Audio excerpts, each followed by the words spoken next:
Bonjour, bonsoir, shalom peuple de Dieu. Alors aujourd'hui, on va prendre encore une nouvelle session de prière. On va prier le Seigneur. Mais avant cela, j'aimerais que nous puissions lire sur un passage.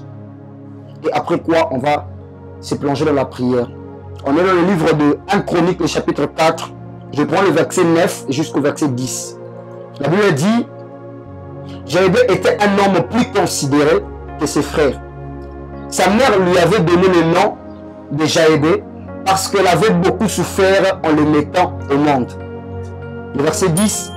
Jaébé prononça cette prière: Dieu d'Israël, accorde-moi ta bénédiction, augmente mes possessions, étends sur moi ta main, protectrice, et éloigne de moi le malheur et la souffrance. Dieu lui accorda ce qu'il avait demandé. Voilà, alors aujourd'hui, je vais nous parler de la petite histoire de cet homme qui s'appelle Jaébé. C'est dans le livre de 1 Chronique, le chapitre 4. Et qu'est-ce qui se passe là? On est en train de voir un homme dont on ne définit pas vraiment son origine. On ne parle pas vraiment de plus de détails de sa vie dans ce livre de 1 Chronique, mais directement on nous parle de sa brève histoire. Et on nous dit que Jaébé était un homme le plus considérable parmi tous ses frères. Et alors que sa mère lui a donné le nom de Jaébé, pourquoi? Parce que lorsque sa mère plutôt était en train de lui mettre au monde, sa mère souffrait tellement. Elle souffrait tellement jusqu'au point où l'expression de sa souffrance était le nom qu'il devrait donner à son fils.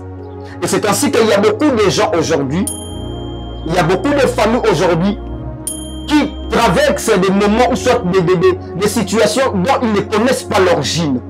Comme Jaébé dans cette histoire, il ne savait pas, il ne connaissait pas l'origine de la souffrance de sa mère. Sauf que la Bible nous le détermine que c'était lorsque sa mère mettait Jaébé au monde. Mais Jaébé, il était innocent.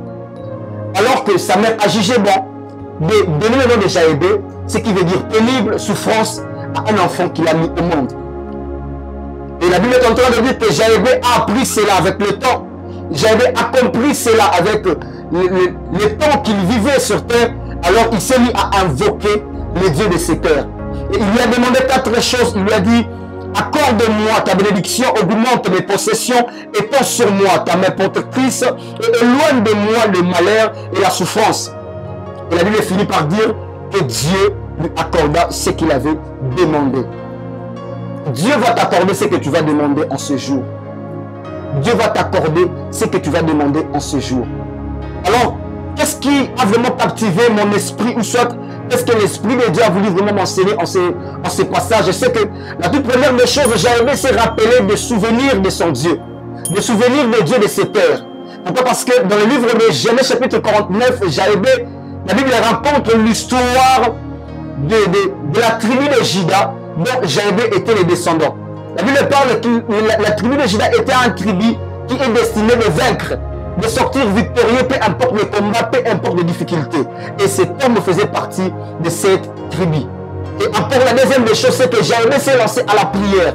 C'est des éléments qui ont permis à Jaébé de pouvoir surmonter des circonstances très difficiles, très compliquées de sa vie. Alors qu'il était béni, alors qu'il était fort riche, alors qu'il était considérable, mais il demandait encore la bénédiction de Dieu. Et je vais dire à quelqu'un que la bénédiction, selon Dieu, n'est pas forcément ce que tu possèdes en termes financiers. Je ne sais pas moi, si qu'est-ce que tu possèdes, ou soit sur le plan relationnel, ce n'est pas forcément ça. C'est ce que Dieu dit sur ta vie. C'est ce que Dieu a dit sur ta destinée. C'est ça une bénédiction. Alors ensemble, nous allons invoquer le Dieu de notre destinée. Ensemble, nous allons invoquer le Dieu qui a dit des paroles très bénissantes sur nos vies alors qu'on n'était pas encore né. C'est lui qui a tracé, comme le psalmiste David dit que ma destinée a été tracée entre tes mains avant même que je puisse voir le jour. Alors on va invoquer ce Dieu. On va dire à Dieu: je ne sais pas les problèmes qui te tourmentent, je ne sais pas les paroles qui ont été dites sur ta vie, mais on va se mettre à déclarer dans la présence de Dieu que toute forme de parole qui est en train de bloquer mon atmosphère, que cela tombe au nom de Jésus. Alors, on va se mettre dans la prière et en train de déclarer dire à Dieu, je fais tomber toute parole de malédiction, je fais tomber toute parole qui me maintient longtemps dans cette situation que je traverse. Je ne sais pas si tu es dans une situation de stérilité, je ne sais pas si tu es dans une situation de manque de finances, je ne sais pas si tu es dans une situation où tes relations se terminent toujours très mal, tu traverses des moments très durs avec tes proches, je ne sais pas moi. Alors on va se plonger dans la prière pour dire à Dieu, finis ces moments. Tu peux les déclarer comme Jaëbé l'a dit. Tu peux les proclamer comme Jaëbé a invoqué l'Éternel. Tu peux dire à Dieu, c'est fini, je ne veux plus traverser ce genre de moments. Je ne veux plus continuer à vivre dans cette situation dans le nom de Jésus-Christ. On prie le Seigneur. Seigneur, nous te prions en ce jour.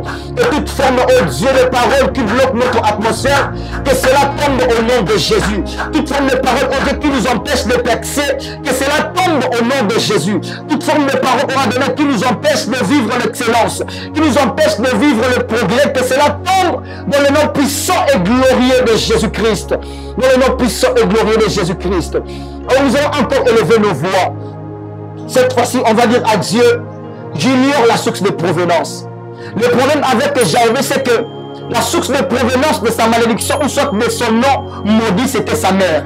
Alors moi, je ne sais pas si c'est quoi ta source de provenance, plutôt la source de provenance de ton problème. Alors on va se mettre dans la prière pour dire à Dieu, je suis en train de me détacher de toute forme de source de provenance, de mes moments pénibles. Je suis en train de me déconnecter de toute forme de source de provenance de mes problèmes. Je suis en train de me déconnecter. Si cela est dû à mon sang, je me déconnecte de cela au nom de Jésus.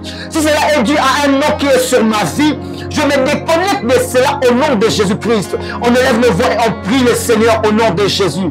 Yahweh, nous déclarons dans ta présence que toute forme de source Adonai à laquelle nous sommes attachés, nous sommes liés, qui nous maintient, oh Dieu, dans une situation pénible, oh Dieu, dans des moments très durs, très compliqués de nos vies, que cela tombe au nom de Jésus. Père, je suis en train de prier pour une maman en ce moment qui continue à pleurer, qui continue à se lamenter au sujet de ses enfants, oh Dieu. Je suis en train de déclarer au nom de Jésus-Christ qu'elle ne perdra pas ses enfants au nom de Jésus. Je déclare au nom de Jésus-Christ que ses enfants, ne seront pas déroutés de ta voix. Peu importe la source, oh Dieu, qui les attire vers les mauvaises choses, je déclare dans ta présence que cette source, oh Adonai, sèche au nom de Jésus-Christ. On va élever nos voix. On va élever nos voix pour dire à Dieu, je suis libéré de toute forme de parole. Je suis libéré de toute forme de mots. Car Christ a tout accompli à la croix de Golgotha. On va dire à Dieu, je suis libéré. Je suis libéré. Je suis libéré.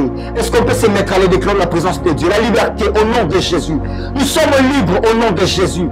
Nous sommes libres en esprit. Nous sommes libres dans la chair. Nous sommes libres en esprit. Nous sommes libres dans la chair. Nous sommes libres dans tout ce que nous faisons au nom de Jésus. Dans nos entreprises, dans nos projets, nous sommes libres. Rien ne va nous retenir. Je déclare, rien ne va retenir la vie de quelqu'un en ce lieu. Rien ne va retenir la vie de quelqu'un qui nous suit en ce moment. Je déclare sur le ciel de quelqu'un toute parole, toute chose qui bloque, qui freinait, oh Dieu, la percée, qui freinait l'excellence, qui freinait Yahweh, tes enfants atteindre les objectifs au Père de leur vie, que ces paroles soient neutralisées au nom de Jésus.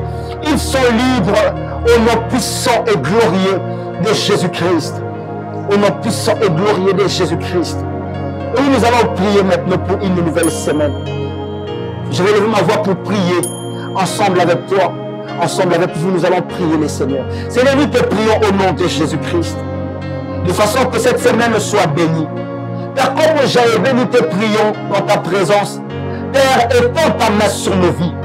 Oui, ta main protectrice, oh Adonai, sur nos entreprises. Père, je te prie que tu élargisses, au Père éternel, notre zone d'impact. Telle était la prière de Jaëbé. Et nous le déclarons dans ta présence, ô Dieu, en ce jour, au Père éternel, que notre zone d'impact est élargie au nom de Jésus. Je suis en train de déclarer, et nous sommes en train de te prier, ô Dieu, que nous sortons, au Père éternel, dans toute forme de souffrance, au nom de Jésus. Dans toute forme de travaux pénibles, nous sortons de cela au nom puissant et glorieux de Jésus-Christ. Et cette semaine est une semaine de paisibilité. Cette semaine est une semaine de faveur dans le nom de Jésus-Christ. Nous avons ainsi prié, nous déclarons tous Amen. Amen. Que Dieu nous bénisse abondamment.